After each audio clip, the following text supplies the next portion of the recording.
Hello viewers, আসসালামু আলাইকুম। Welcome back to my channel. আজকে আবারও সবাইকে স্বাগতম জানাচ্ছি আমার নতুন আরও একটি রেসিপি দেখার জন্য। আজকে আমি ফুলকপির মধ্যে একটি মাত্র ডিম দিয়ে দুর্দান্ত স্বাদের একটা রেসিপি শেয়ার করব। ফুলকপি ও ডিমের তৈরি এই রেসিপিটি হলে কষা মাংস খাওয়ার কথা কিন্তু একদমই ভুলে যাবেন। ভাত, রুটি, পরোটা যে কোনোটার সাথে খেতে হবে অনেক মজাদার। তাই রেসিপিটি প্রথম থেকে লাস্ট পর্যন্ত দেখতে থাকুন। আশা করছি সবার কাছে অনেক ভালো লাগবে। ভালো লাগলে প্লিজ একটি লাইক দিয়ে চ্যানেলটিকে সাবস্ক্রাইব করে দিবেন আর পাশে থাকা বেল আইকনটি প্রেস করে দিতে পারেন যেন পরবর্তী ভিডিও নোটিফিকেশন সবার আগে পৌঁছে যায়। আর যারা ফেসবুক পেজ থেকে দেখছেন প্লিজ একটি ফলো দিয়ে দিবেন। তাহলে চলুন দেখে নেওয়া যাক আজকের মজাদার রেসিপিটি কিভাবে তৈরি করছি। প্রথমে এখানে দেখুন একটা ফুলকপি নিয়েছি। এখন আমাদের ফুলকপিটা কেটে নিতে হবে। তার জন্য প্রথমে ফুলকপির ডাঁটাগুলোকে ছাড়িয়ে নিচ্ছি। তারপর ফুলকপির মাথার অংশটাকে কেটে বাদ দিয়ে দিচ্ছি। এখন আমি ফুলকপিটাকে কেটে নিচ্ছি। আজকের রেসিপিটি তৈরি করার জন্য আমাদের কিন্তু সম্পূর্ণ ফুলকপিটা লাগবে না, আমি অর্ধেকটা পরিমাণ ফুলকপি কেটে নিব। দেখতেই পাচ্ছেন আমি কিন্তু অর্ধেকটা ফুলকপি কেটে নিয়েছি। এখন আমি এই বড় ফুলকপির টুকরোগুলোকে একটু মাঝখান দিয়ে কেটে ছোট করে নিচ্ছি। এতে করে ফুলকপিগুলো খুব ভালোভাবে দ্রুত সিদ্ধ হয়ে যাবে। দেখতেই পাচ্ছেন সবগুলো ফুলকপি আমার ছোট টুকরো করে কেটে নেওয়া হয়ে গিয়েছে। এখন আমরা এই ফুলকপিগুলোকে একটা মিক্সিং বোলে তুলে নেব। বন্ধুরা, ফুলকপি দিয়ে তৈরি এই রেসিপিটি খেতে এত বেশি মজার হয়, আপনি যদি বাসায় একদিন না ট্রাই করেন তা না হলে কিন্তু বুঝতেই পারবেন না। বন্ধুরা, যারা আমার এই ভিডিওটি দেখছেন প্লিজ একটি লাইক দিয়ে চ্যানেলটিকে সাবস্ক্রাইব করে দিবেন।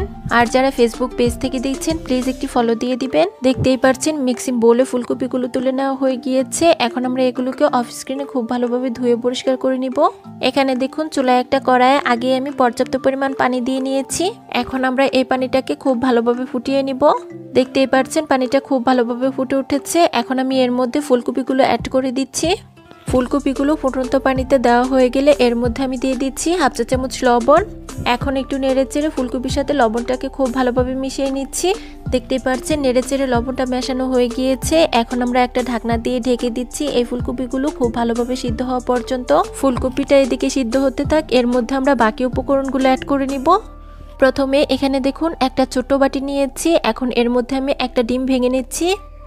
দেখতেই পাচ্ছেন ডিমটা ভেঙে নেওয়া হয়ে গিয়েছে। এখন আমরা এই ডিমটাকে একটা সাইডে রেখে দেব। এখানে দেখুন বন্ধুরা আমি একটি মিক্সিং জার নিয়ে নিয়েছি। এখন এর মধ্যে নিয়ে নিচ্ছি দুইটা মিডিয়াম সাইজের পেঁয়াজ। আর এই পেঁয়াজটাকে আমি একটু বড় টুকরো করে কেটে নিয়েছি। সাথে দিয়ে দিচ্ছি একটা বড় সাইজের টমেটো টুকরো করে কেটে, দিয়ে দিচ্ছি 5টি কাঁচামরিচ। আর সবশেষে আমি এখানে অ্যাড করে দিচ্ছি হাফ ইঞ্চি পরিমাণ আদা।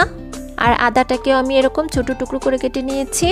এখন এই সব কিছু উপকরণকে আমরা খুব ভালোভাবে মিহি পেস্ট করে নিব। দেখতেই পাচ্ছেন আমি অফ স্ক্রিনে এই সব কিছু উপকরণকে খুব ভালোভাবে মিহি পেস্ট করে নিয়েছি। এখন আমরা এই মিক্সিং জারটাকেও একটা সাইডে রেখে দিব। এখানে দেখুন আমরা যে আগে ফুলকপিটা সিদ্ধ হতে চুলায় বসিয়ে দিয়েছিলাম, এটার এখন ঢাকনাটাকে তুলে নিচ্ছি। এখন একটা হাতার সাহায্যে চেক করে নিচ্ছি ফুলকপিটা সিদ্ধ হয়েছে কিনা। দেখতেই পাচ্ছেন বন্ধুরা ফুলকপিটা কিন্তু খুব ভালোভাবে সিদ্ধ হয়ে গিয়েছে। এখন আমাদের এই ফুলকপিগুলোকে পানি থেকে তুলে নিতে হবে। তার জন্য এখানে দেখুন একটা স্ট্যান্ডারের সাহায্যে আমি ফুলকপিগুলোকে খুব ভালোভাবে পানি ছড়িয়ে তুলে নিচ্ছি। দেখতেই পাচ্ছেন বন্ধুরা ফুলকপিগুলো আমার খুব ভালোভাবে পানি ছড়িয়ে তুলে নেওয়া হয়ে গিয়েছে। আর এগুলোকে আমি আবারও একটা মিক্সিং বোলে তুলে নিয়েছি। এখন এই ফুলকপিগুলোকে খুব ভালোভাবে ঠান্ডা হয়ে গেলে এগুলোকে আমরা ম্যাশ করে নিব। তার জন্য এখানে দেখুন আমি একটি কাঁটা চামচের সাহায্যে ফুলকপিগুলোকে খুব ভালোভাবে ম্যাশ করে নিচ্ছি। আপনারা চাইলে অন্য যে কোনোভাবে এই কাজটি করে নিতে পারেন, কোনো সমস্যা নেই। দেখতেই পাচ্ছেন ফুলকপিটা আমার খুব ভালোভাবে ম্যাশ করে নেওয়া হয়ে গিয়েছে। এখন আমরা ফুলকপির মধ্যে বাকি উপকরণগুলো অ্যাড করে নিব। তার জন্য এই ফুলকপিটাকে অন্য একটা পাত্রে তুলে নিচ্ছি। ফার্স্টে আমি এর মধ্যে অ্যাড করে দিচ্ছি একটা মিডিয়াম সাইজের পেঁয়াজ কুচি, দিয়ে দিচ্ছি 1 টেবিল চামচ কাঁচামরিচ কুচি, তারপর দিয়ে দিচ্ছি 2 টেবিল চামচ ধনিয়া পাতা কুচি। এখন আমরা এখানে অ্যাড করে দিচ্ছি আমরা যে আগে একটা ডিম ভেঙে রেখেছিলাম সেটাকে। এখন এর মধ্যে কিছু গুঁড়ো মশলা অ্যাড করতে হবে। ফার্স্টে দিয়ে দিচ্ছি হাফ চা চামচ হলুদের গুঁড়া, দিয়ে দিচ্ছি হাফ চা চামচ মরিচের গুঁড়া, দিয়ে দিচ্ছি 1/4 চা চামচ ধনিয়া গুঁড়া, দিয়ে দিচ্ছি 1/4 চা চামচ লবণ। আর সবশেষে আমি এখানে অ্যাড করে দিচ্ছি 1/4 চা চামচ বেসন। আপনারা চাইলে এখানে বেসনের পরিবর্তে আটা কিংবা চালের গুঁড়াটাও অ্যাড করতে পারেন। এখন আমরা এই সব কিছু উপকরণকে হাত দিয়ে খুব ভালোভাবে মেখে নিব। বন্ধুরা, অনেক সময় বাড়িতে কিন্তু মাছ মাংস কিছুই থাকে না, তখন ফুলকপি ও ডিম দিয়ে তৈরি এই রেসিপিটি কিন্তু করে দেখতে পারেন। এই রেসিপিটি খেতে এতটাই সুস্বাদু হয়, আপনি যদি একদিন বাসায় তৈরি করেন তাহলে দেখবেন আপনার পরিবারের সবাই আপনার প্রশংসা করতে বাধ্য হবে। দেখতেই পাচ্ছেন সবকিছু উপকরণ আমার খুব ভালোভাবে মাখানো হয়ে গিয়েছে। এখন আমরা এই বাটিটাকে একটা সাইডে রেখে দিব। আর এখানে দেখুন আমরা আবারও একটা চুলায় কড়াই বসিয়ে দিয়েছি। এখন এর মধ্যে আমি পর্যাপ্ত পরিমাণ তেল দিয়ে দিচ্ছি।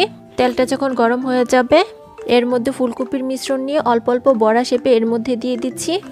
সবগুলো একবারে ভাজা যাবে না, আমি দুই বেচে এই বড়াগুলোকে ভেজে নিব।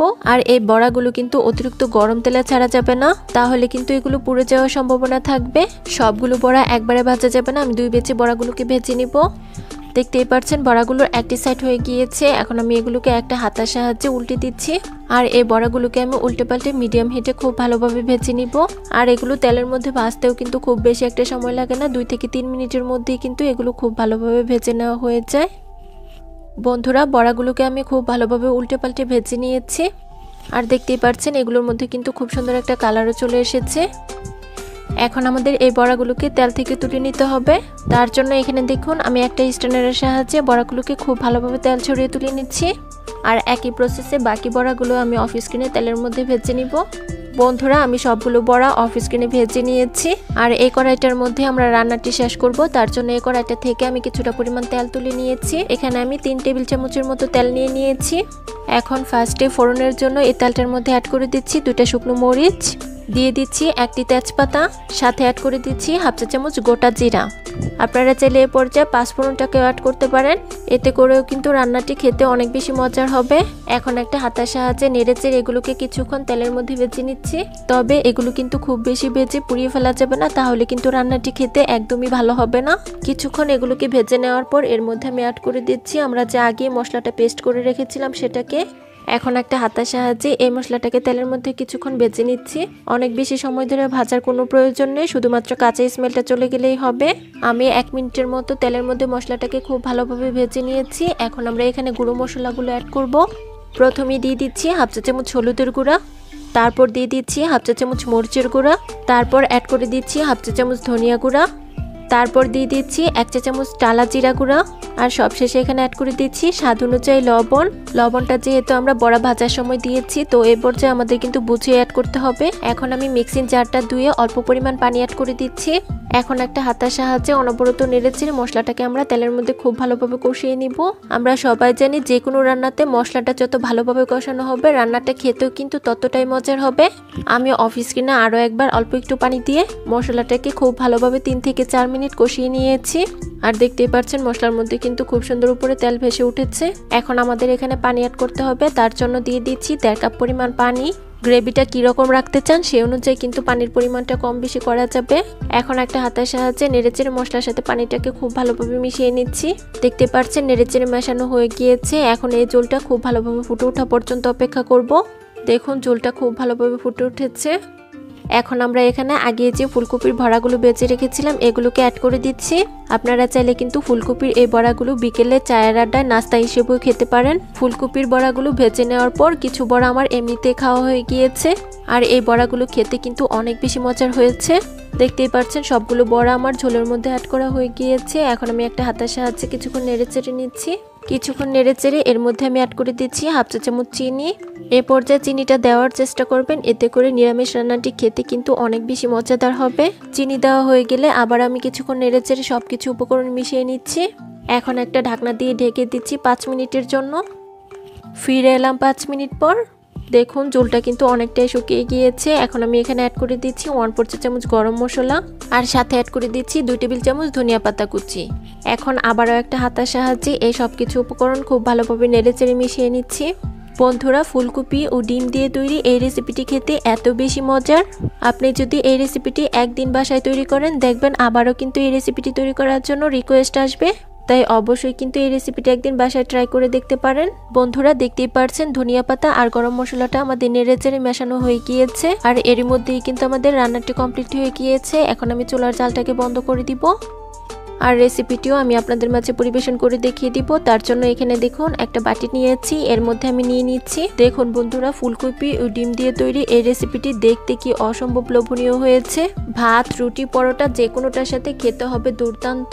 দুপুরের লাঞ্চে কিংবা রাতে ডিনারে এরকম যদি একটি রেসিপি থাকে তাহলে কিন্তু নিমিষে এক থালা ভাত শেষ হয়ে যাবে। আশা করছি আমার আজকের রেসিপি সবার কাছে অনেক ভালো লেগেছে। ভালো লাগলে প্লিজ একটি লাইক দিয়ে চ্যানেলটিকে সাবস্ক্রাইব করে দিবেন আর পাশে থাকা বেল আইকনটি প্রেস করে দিতে পারেন যেন পরবর্তী ভিডিও নোটিফিকেশন সবার আগে পৌঁছে যায়। যারা ফেসবুক পেজ থেকে দেখছেন প্লিজ একটি ফলো দিয়ে দিবেন। ধন্যবাদ সবাইকে। আল্লাহ হাফেজ।